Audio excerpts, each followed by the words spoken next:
Viewers, কাকে দেখতে পাচ্ছেন? চেনা চেনা লাগছে?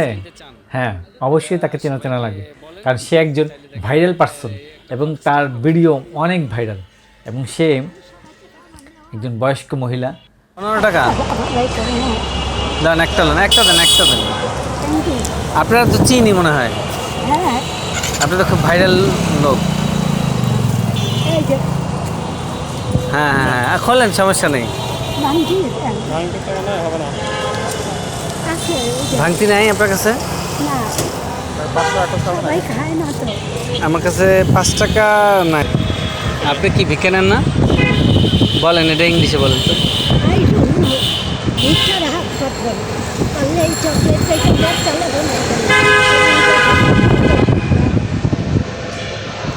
ও আচ্ছা, আপনি তো খুব ভালো তাইলে। আপনার ফোন আছে, মোবাইল আছে?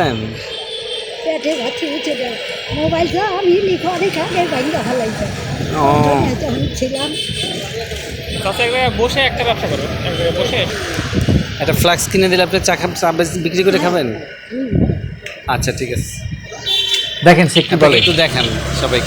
আসলে সে একজন মজার মানুষ, বুঝছেন? এবং শুধু মজারে না, সে একজন শিক্ষিত একটি লোক, কারণ সে অনেক ইংলিশে কথা বলতে পারে এবং সে শুধু ইংলিশে কথা বলতে পারে না, সে নিজে একটা আত্মনির্ভরশীল একজন লোক। কারণ সে আপনি তার সে কারো দয়া বা তার কারো অনুগ্রহ বা কারো ভিক্ষা সে গ্রহণ করে না, অথচ সে দেখেন প্রায় 60 ঊর্ধ্ব মহিলা একজন, তারপরে সে কখনো ভিক্ষার হাত বাড়ায় না। হয়তো পারিপার্শ্বিক কারণে বা কোনো প্রকারের তার পরিবার থেকে বা তার সমাজ থেকে হয়তো সে একটু অবহেলা পেয়েছে, যে কারণে সে এরকমের। কিন্তু সে আসলে একজন মানে মজার লোক এবং সে অনেকেরই সে বিনোদন দিয়ে থাকে এবং সে ইংলিশে ভালো বিনোদন দিয়ে থাকে, ইংলিশে ভালো কথা বলতে পারে সে। আমিও তার সাথে কথা বলছি, সে তখন আমার সাথে ইংলিশেই কথা বলছে এবং সে আমাকে দেখে, আমি তাকে দেখে চিনে ফেলছি এবং তাকে আমি বলেছি যে আপনাকে দেখে মানে চেনা চেনা লাগতেছে, আপনি কে? পরে সে তার মেকআপটা খুলে আমাকে দেখাইলো এবং সে আমাকে স্বীকার করছে যে হ্যাঁ, আমি অবশ্যই একজন ভাইরাল পারসন। তা আমি খুব মানে মজা লাগছে তার সাথে কথা বলে, তবে খারাপ লেগেছে যে, তবে একটু অনুশোচনা লেগেছে যে সে একটা আমার কাছে রিকোয়েস্ট করেছে, আমি এটা অবশ্য রাখতে পারিনি। অবশ্যই তখন আমার কাছে এটা রিকোয়েস্টটা রাখার সামর্থ্য ছিল না। তার ফোনও নেই, যাতে আমি তাকে পরবর্তীতে একটু সহযোগিতা করতে পারতাম।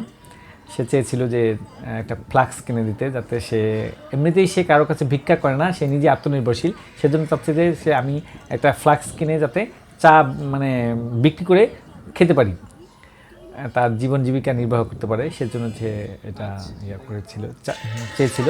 তবে আমি তাকে দিতে পারিনি। তবে আমি যদি কখনো তাকে আবার পাই তাহলে তাকে আমি দেওয়ার চেষ্টা করবো, যদি সামর্থ্য থাকে। আসলে সে খুবই একটা মজার লোক, ভালো লাগছে তার সাথে কথা বলে।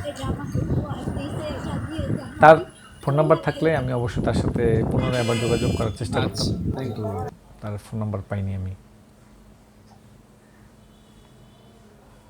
যাক, অসংখ্য ধন্যবাদ সবাইকে। সে আসলে আসলে সমাজে আমাদের এরকম অনেক মানুষ থেকে থাকে, যাদেরকে দিয়ে আমরা অনেক বিনোদন পাই, অনেক ভাইরাল হয় এবং তাদের থেকে আমরা তাদেরকে দিয়ে অনেক ধরনের ফ্যাসিলিটি সুবিধা আমরা ভোগ করি, বিশেষ করে আমাদের সোশ্যাল মিডিয়ায়। কিন্তু তাদেরকে আমরা আদৌ কোনো রেসপেক্ট করতে জানি না বা তাদেরকে আমরা কোনো প্রকারের সহযোগিতাও করতে পারি না।